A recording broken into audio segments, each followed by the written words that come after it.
There's only 5 of us on this camping trip. We keep counting 6. There were bright flashes of red in the sky. It's as if someone was waving around a flare light from space. Faint but noticeable, we all made alien jokes and laughed as we nailed our tents into the ground. I knew for sure that there were 5 of us. We have all been friends since early middle school, and we were celebrating our high school graduation with this getaway camping trip. The flashes of red must have stopped randomly as we made conversation while fixing up our tents. Dave managed to put his tent together the fastest and told us he was going to find some branches for the fire. I remember how he had worked with me at the local gas station last year. We used to do the night shift together, and it made working at a desolate gas station much more fun than it was supposed to be. There was also Eric in the corner, still reading his tent manual and fidgeting with his signature round glasses.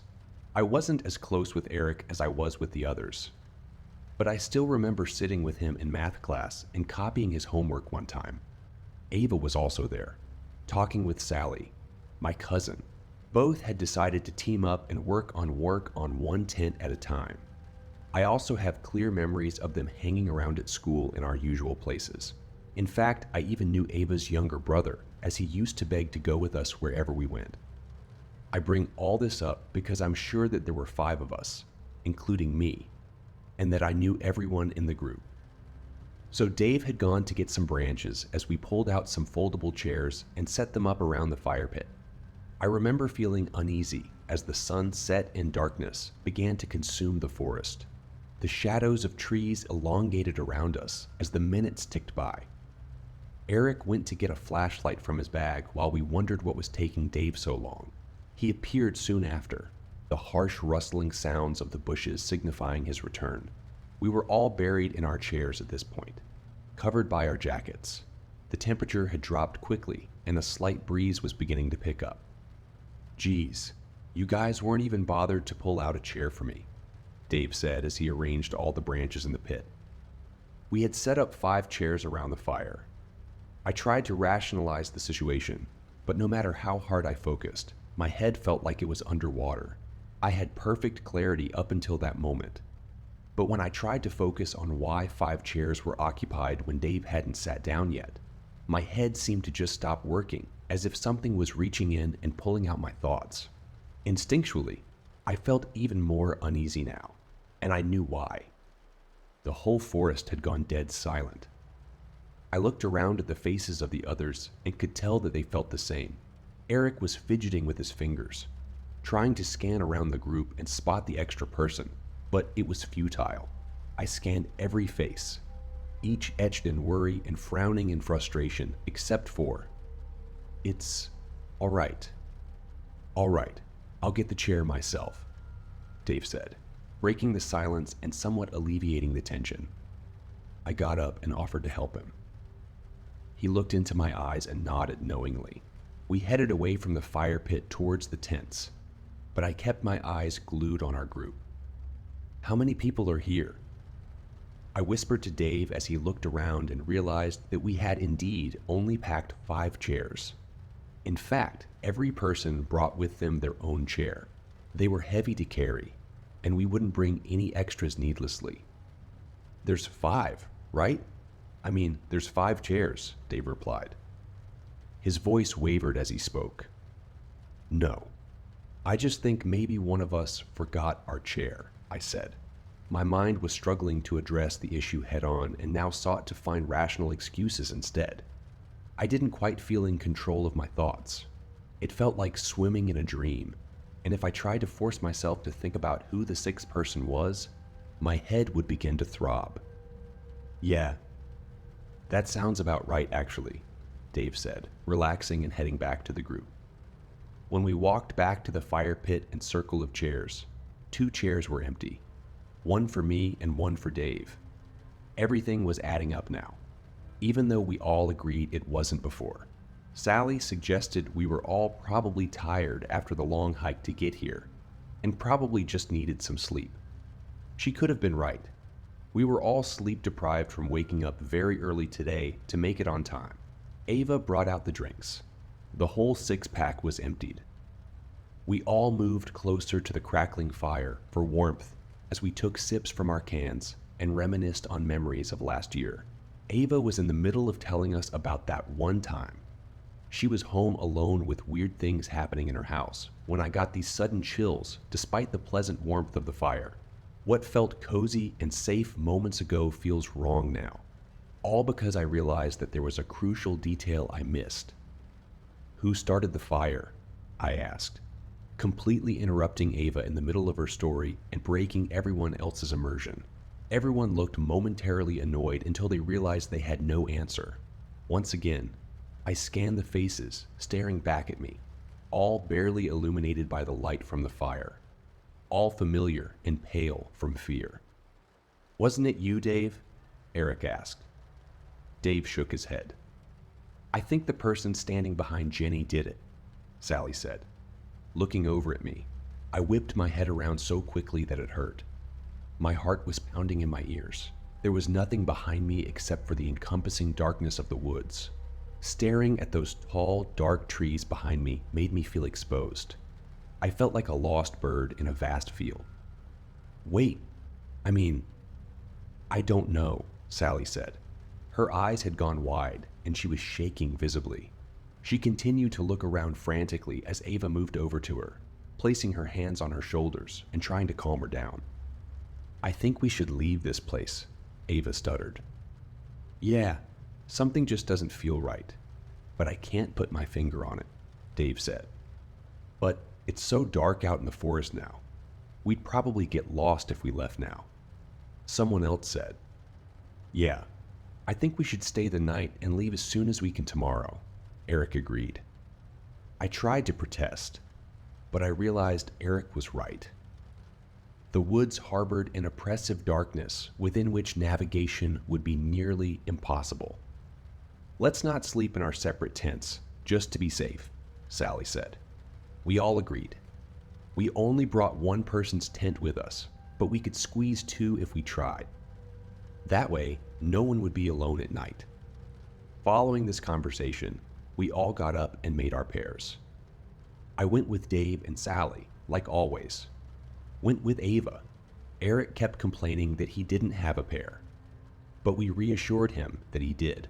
He wouldn't accept it. I feel like at some point we all realized that there were only 5 of us, and suddenly we were all huddling up in the middle of the clearing. "Why do we keep thinking there are 6 of us here?" Eric asked.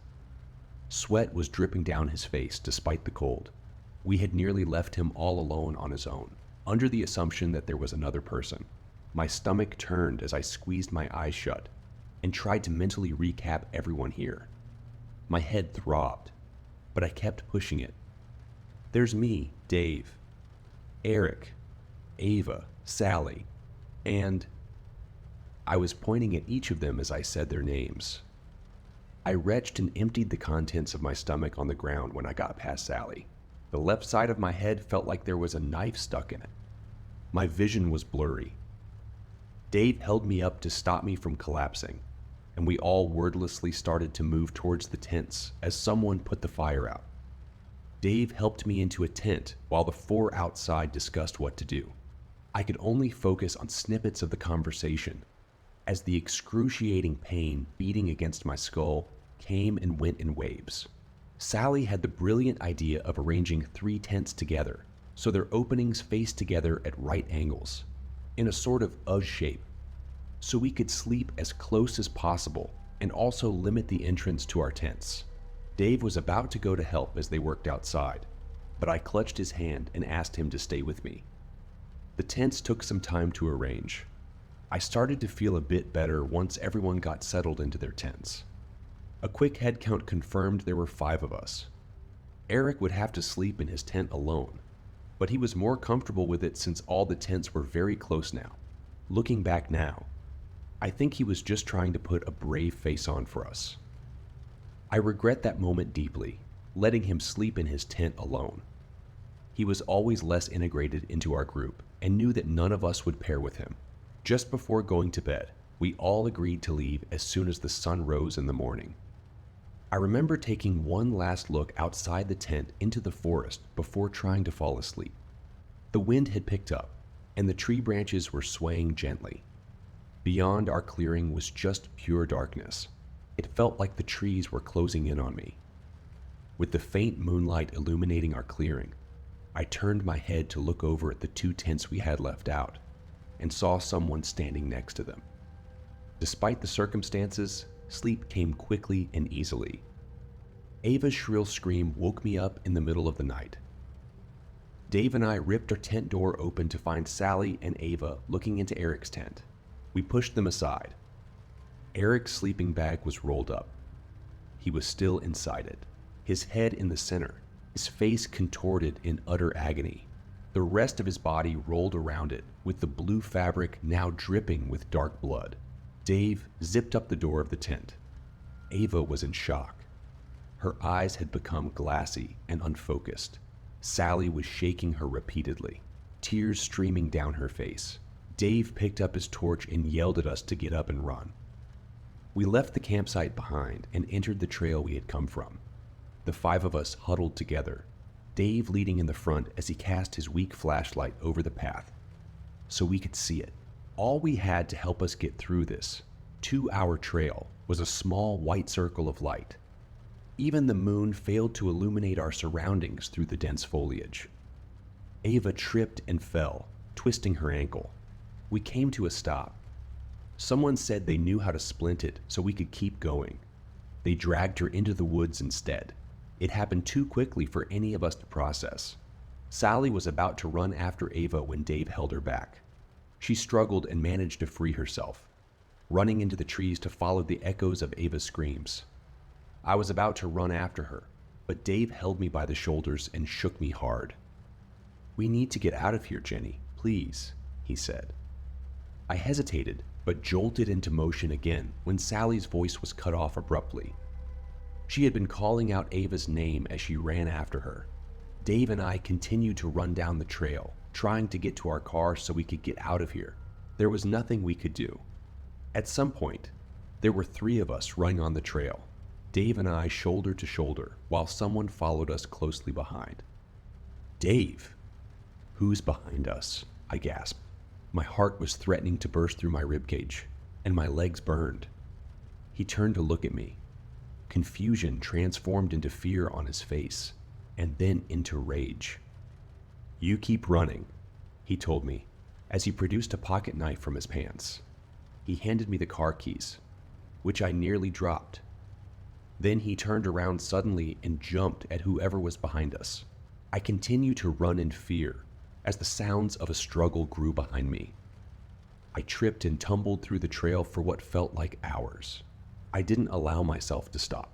I almost cried when the trail ended, and I walked out into the familiar car park.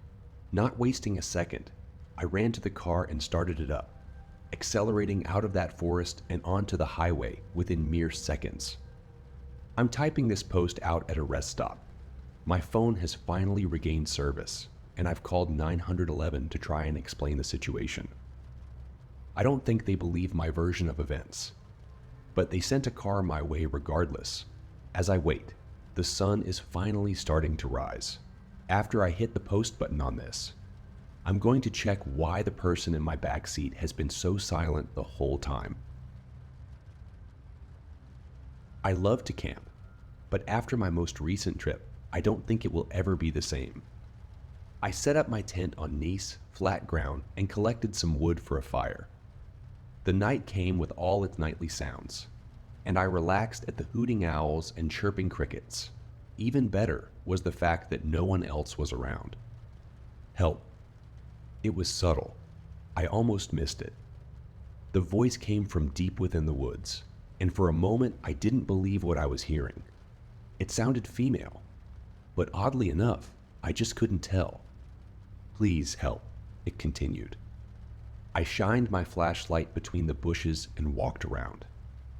To be completely honest, even as a grown man, I was paralyzed with fear. So I did the responsible thing and called the local police.